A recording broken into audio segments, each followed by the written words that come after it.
Do you ever have those mornings where you wake up and you're gonna make your tea, but you think if this just came in an IV, it would be a lot better?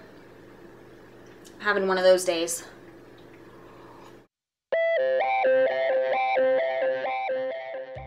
Hey guys, welcome back. Today we're talking about the Real Techniques Bold Metals Collection brushes. Look at this gorgeousness. I got these brushes in a giveaway that I won from Real Techniques, so they were sent to me for free, but Real Techniques doesn't really know who I am or care about me. This is not a sponsored video. I just got them for free. But if you've been watching my videos for a while, you know that I already love Real Techniques, so I was super excited to give these a try. I mean, these are beautiful. They're metal, they're soft, they're just aesthetically pleasing. They're also much more substantial than the other Real Techniques brushes. They're heavier, they're weighted towards the bristles, which is supposed to make it kind of easier to hold and control. If you're looking for just a beautiful set of brushes, you found them. They would also make a really great gift. So what we're gonna figure out today is which, if any, of these brushes are worth the money. $25 for a brush is a hell of a lot of money, because for most of these I have a really good affordable alternative. We're gonna use the expensive brush on one side, the less expensive brush on the other, so let's jump right in. The Bold Metals foundation brush is number 101, and it's a really interesting shape. I've never seen a brush like this before because it looks like your typical flat foundation brush, but then on the other side comes up in this triangle. It's called the Triangle foundation brush. The thing about a traditional foundation brush is that it can give you a heavier coverage because you're not buffing the product in, but it can also be more difficult to blend because you're not buffing the product in. So this is not my favorite way to apply foundation. It's just not. If you like these flat foundation brushes, I think you will adore this brush because you can turn this around and really get into the small places of the face, like around the eye and the nose. And I also found that if I kind of flattened this part out on my skin, it was really soft and it blended better as well. For my cheaper alternative, I started with this pointed foundation brush because it's just the only flat foundation brush that I have, and it does okay to spread the product around, but I ditched that pretty quickly and moved on to the buffing brush. Both of these brushes are part of the Core collection, which is a set of 4 face brushes for $17.99. These are both in that set. This buffing brush is my all-time favorite foundation brush. All-time favorite. The Triangle foundation brush is $23.99. So $24 for one, or $18 for 4. For this one, we're going cheaper. I really like this buffing brush, and you get other brushes in the set as well. Win. The Bold Metals 100 brush is this tapered powder brush. Is that what it's called? I should read this shit first. The Bold Metals 100 brush is this... I just read it and then forgot it. The Bold Metals 100 brush is this arched powder brush. Good powder brush, no problems with this. My comparison to this is the e.l.f. Complexion Brush, and I'm comparing these two because they're both a little wider when you look at them on the front, and then on the sides, it's pinched in at the ferrule and tapered to the tip. And I love this brush. It has been my go-to powder brush for a while now. It's really soft. I even have 2 of them. I have 2 of these because I use one for my blush, bronzer, other colored products, and one that I use just for face powder. These, for me, perform exactly the same. So I would definitely recommend the e.l.f. $3 complexion brush over the arched powder brush, which is $25.99. $3, $26, this guy's the winner.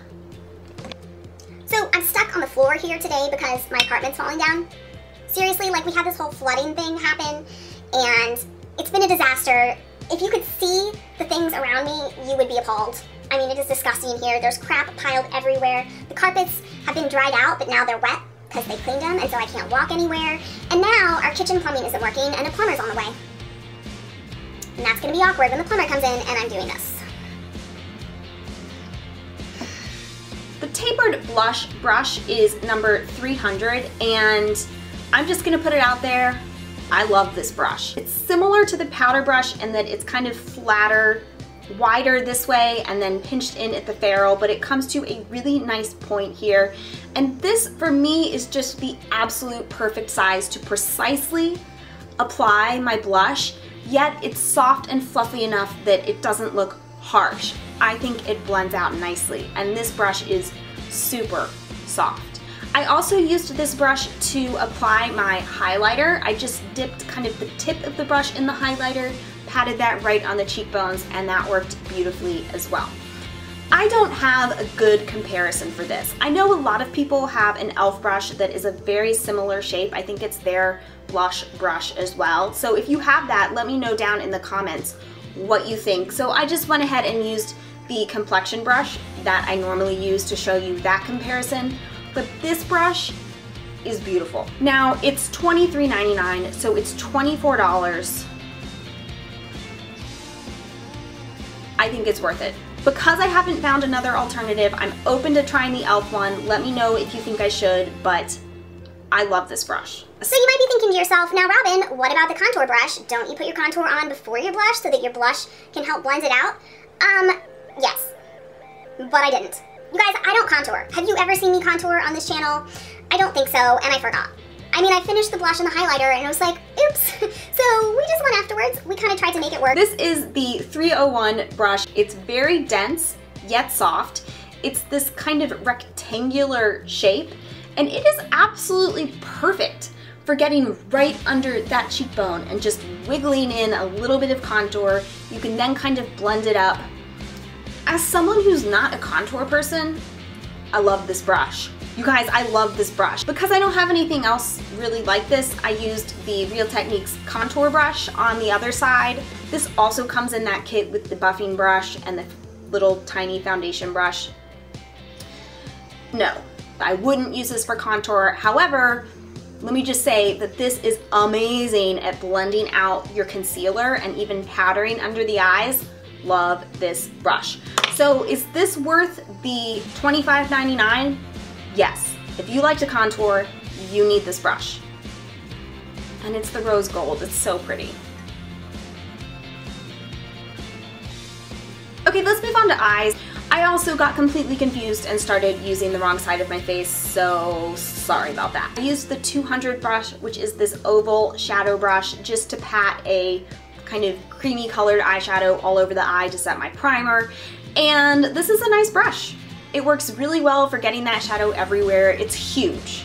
It's really, really big compared to my other eyeshadow brushes, so it's not gonna give you a precise application.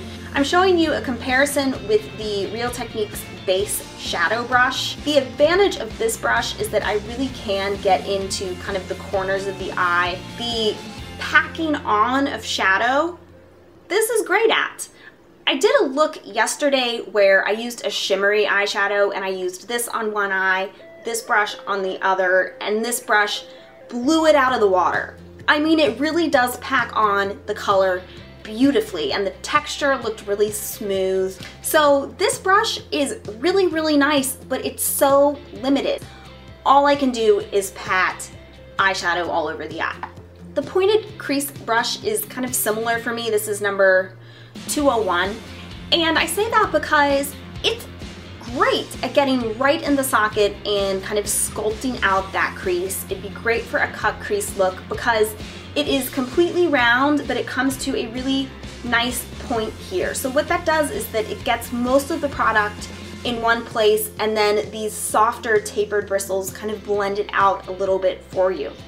I like how this works. However, other than getting in the crease and maybe under the eye, there's nothing else I can do with it. I've tried before to kind of do my outer V with this brush or kind of blend a little bit more, and it just doesn't work.